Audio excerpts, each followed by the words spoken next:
Today I'm going to start off with a couple of probably pretty bad jokes. So we know that Mary gave birth to Jesus, and Jesus was known as the Lamb of God. So that means that Mary did have a little lamb.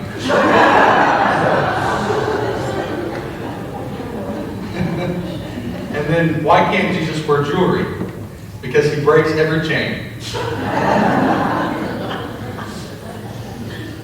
So you might be a little confused after our scripture reading, but bear with me. Hopefully by the end, I explain it and you get something out of it. But to start, I need to tell the story of Jacob and Esau. So when I was little, I don't know if we were in Walmart or a bookstore or where we were at, but I found this children's Bible. And I really wanted it, and Mom got it for me, and I probably read that thing cover to cover several times. It had Bible stories in it that were for kids, and it had pictures and drawings and stuff in it. And actually, it became a little bit of a running joke in youth group and our Sunday school class, because as we were reading through the Bible, I was like, oh, I remember this story from my children's Bible. So Susan would be like, hey, Isaac, do you remember this from your children's Bible? So it kind of became a joke. But in the story, we have Isaac and Rebekah, and they get married. And Isaac is the direct descendant of Abraham. And he knows God promised Abraham that he would have many generations. So Isaac prays to God for his wife Rebekah to become pregnant. And she does. And God tells Rebekah, you will give birth to two nations, so two sons, twins. And God told Rebekah that the oldest would serve the youngest. So when she gave birth to these twins, Esau came first. And he was very hairy, had red hair all over his body. And Esau meant hairy. So it made sense to name him Esau. And then his younger brother Jacob came out clutching his heel. Now Jacob and Esau were very different brothers. Esau was a skilled hunter and worked outside in the fields and was a hard worker, real strong. And Jacob worked with his mom Rebekah inside, cleaning, cooking, whatever, more things around the house. And one day Jacob was cooking this bean soup, which my family members know that I'm not a very big bean fan. I like it in other stuff, but bean soup to me doesn't sound very appetizing, so kind of don't see why Esau does what he does here. But he comes in from a long day of work, and he's hot, and he's tired, and he's hungry, and he says, oh, Jacob, that bean stew smells so good. He goes, I pray that you would give me some of the soup you just made. Jacob goes, okay, I'll give you some soup if you give me your birthright. And in those days, certain blessings and privileges, which were called the birthright, were passed down from the father to the oldest son. Now Esau, being Isaac's eldest son, was entitled to the birthright. Now Esau's a little dramatic here. He goes, well, what good is a birthright to me if I'm dead? I'm starving to death here. Give me some soup. So he gives him his birthright, and he eats the soup. Now Isaac becomes very old and mostly blind. And now I don't need any jokes between his name being Isaac, my name being Isaac. He's blind. I'm an umpire. So Isaac becomes very old, and he decides that it's time to give his blessing to his oldest son Esau. So he calls him into his tent, and he says, go out and hunt, and come back with venison prepared. We will eat, and I will give you my blessing. Esau says, okay, and he goes out.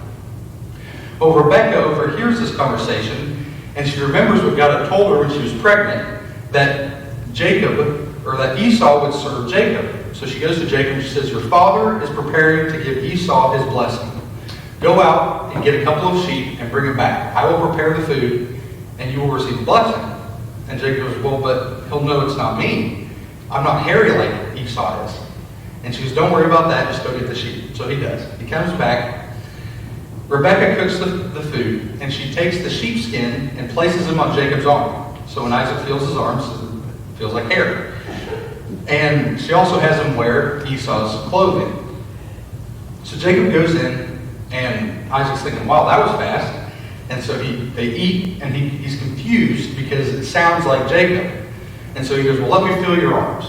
And his arms feel hairy. He goes, okay, Jacob doesn't have hair like this. And he smells his collar. He goes, oh, it smells like Esau. They say if it walks like a duck and quacks like a duck, then it's a duck. But if it feels like Esau and smells like Esau, it may not be Esau. So they eat, and Isaac gives Jacob the blessing. And so Jacob leaves. And a little later, here comes Esau. He'd gone out, he'd hunted, he has the food, and he comes in and he goes, Isaac, I'm ready to eat and take your blessing. And Isaac goes, what do you mean? I already gave you my blessing. And they find out that it was Jacob who Isaac had blessed. Isaac goes, well, it must be part of God's plan. Jacob has my blessing. And this angers Esau. And he says, my father is old and close to death. And once he dies, I will kill my brother Jacob. Rebekah, hearing this, knows that God has a plan for Jacob and tells him, you better run away. Go stay with my relative Laban. And so he does. Now, while I was writing my sermon and thinking of brokenness from God, I was thinking back on times in my life where maybe I felt broken and how in the time didn't understand why, but afterwards kind of realized why I was there. Kind of like when you're younger and you want ice cream for breakfast, but your mom says no, and you just can't understand why you can't have ice cream for breakfast. And later, you find out that it's not a healthy breakfast. And so, when I was in high school, I had to have surgery to repair, to fix my bunions on my feet. And actually, my first doctor's appointment with my surgeon, he took one look at it and goes, wow, those are the worst I've ever seen, which is really reassuring coming from your surgeon. But so I had the first surgery and had a little trouble healing, but nothing too bad. Antibiotics cured it all up, whatever. Next year, I had the second surgery. And the first few weeks are going great. It looks great, it's healing like it's supposed to. The surgeon is very happy. I'm like, all right, this time we're in the clear, we're good to go. And one afternoon I was changing the bandage on my foot, and my mom was helping me, and I looked at it, and I said, that looks like it's infected. And she looked at it, and she said, I think it is too. So we go back to the doctor, and he says, oh, we'll just start antibiotics just like the last time to get it cleared up. Well, the antibiotics didn't work. And so we tried a different kind of antibiotic. It didn't work. And he says, okay, I'm going to send you to this infectious disease specialist. Which just hearing that was like, it just blew my mind. Like a couple of weeks ago, I was healing like I was supposed to, and now I need a specialist. And he said, the guy I normally send people to only takes patients who are 18 years or older, and I was 17 at the time. So he goes, I have this other guy I've heard is pretty good, I'm going to send you to him. So we go to him, puts me on a different antibiotic, and this antibiotic makes me feel horrible. I'm tired all the time, I'm nauseous, I'm dizzy, I'm shaking, and so we go back and he goes, okay, obviously you're having a bad reaction, so we're going to take you off of it. And I said, okay. So he just completely takes me off of antibiotics and doesn't put me on any. And about a week later, I'm sitting at the high school football game, and I'm selling raffle tickets for the FFA. We're raffling off a hog. And a gentleman's asking me who was supplying the hog that we're raffling. And it was a classmate of mine, and I could see my classmate's face in my mind, and I knew his name, I just couldn't say it. I couldn't talk very well. And so luckily my grandparents were there, and they were leaving, and they said, oh, you don't look so good. And I said, I don't feel very good. And Dr. Jarvis was there at the game, so he came and he checked me out, and he said, well, you better take me in the emergency room.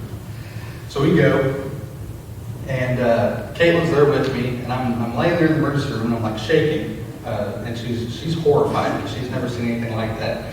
And Dr. Sides comes in, they run blood work, everything looks normal, but he says that they think I might have sepsis, meaning that they thought the infection had entered my bloodstream. And they're going to send me to Children's Mercy because they're better to deal with it than Coffee County is.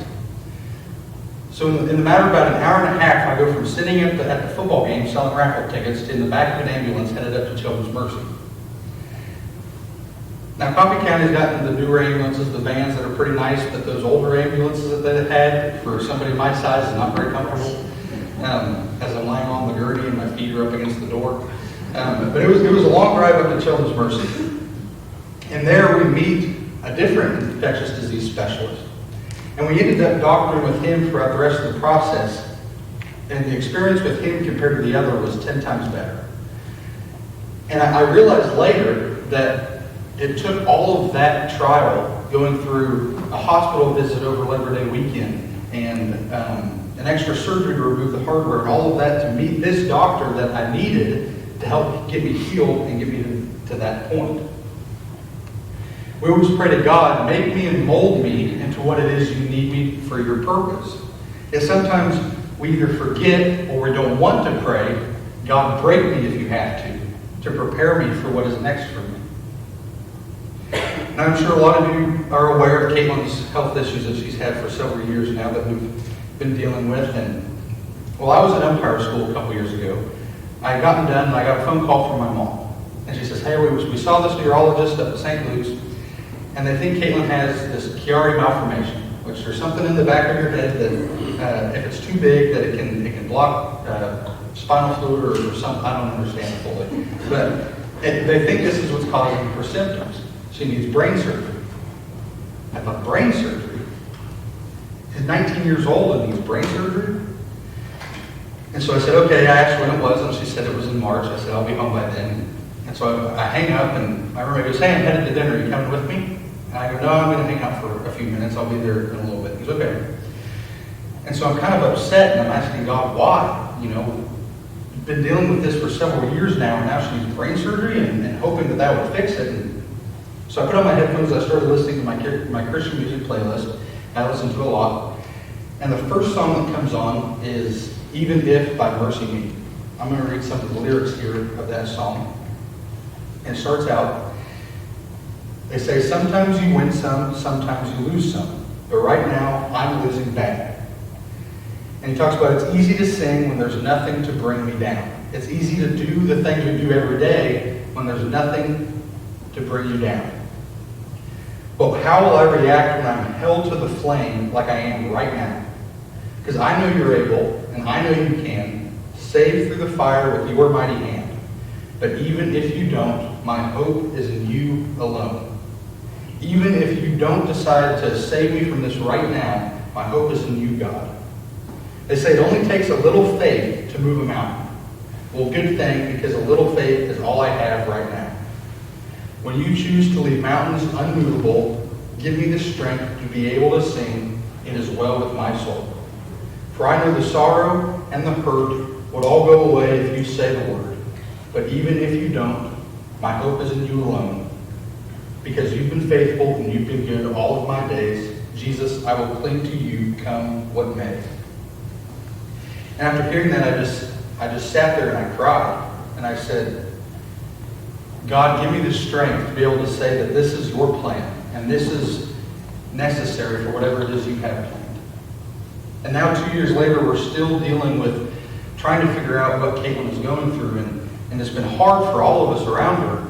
And it's been extremely hard for her, as you can imagine. But to me, it's been inspiring watching her get up every day and do the everyday things that is hard for her, and the faith that she still has. To be able to say that it's God's plan, and it's hard to struggle through this right now, but whatever it is preparing me for something better. And to trust that what's happening now is for something better. So back to Jacob and Esau. So Jacob is gone for 20 years with his relative Laban. And he works for Laban, and he marries his 2 daughters and has 11 sons and 1 daughter with Laban. Or with Laban's daughters, sorry. Laban's daughters. And he decides after 20 years it is time for him to reunite with his brother Esau. So he sends a messenger to go home and tell his brother, I'm coming home. The messenger comes back and says, Esau will meet you with 400 men. Jacob goes, well, that's not good. He thinks that Esau is still planning to kill him. And so Jacob says, okay, I will go and meet with my brother. And on his way there, he hatches this plan that he's going to divide his camp into 2 separate parties, and that whichever one Esau plans to attack first, hopefully Jacob will be in the other one and give him a chance to run and flee like he did 20 years ago. Well, the night before he's supposed to meet Esau, he wrestles with God. And while he's wrestling with God, God touches his hip, injuring him to the point where he can't walk. He walks with a limp. And in doing so, Jacob realizes his plan to run away can't happen now. And so he's forced to meet face to face with his brother after 20 years. So when he meets Esau, he bows down to him 7 times, asking for his forgiveness, saying, Esau, I know I don't deserve your mercy and forgiveness, but please, I beg of it from you. And Esau, with a smile on his face and arms open wide, embraces him in a hug, and they weep. It says it's been far too long, 20 years, for us to be apart. See, God knew that Esau had forgiven Jacob after 20 years of them being apart, and knew that if he didn't intervene and break Jacob physically, that they would have never have reunited, and Jacob would have ran away once again. So I would ask that you learn from the story of Jacob and Esau that sometimes it is necessary for God to break us. Just like we think we want ice cream for breakfast, but it's not a good idea because we don't understand. Sometimes God tells us no. And I don't know if anybody here enjoys being told no. I know I didn't as a kid. And you don't understand when you say, God, I want this. This is meant for me. And God says, no, it's not. It isn't. Because I know what's better for you. And it's hard for us to deal with that in the moment because we live in a society and a culture where we want things now. We want instant gratification. And I don't want to wait 10 years for that God. But He has other things planned for us. And we have to trust in Him that His plan's good.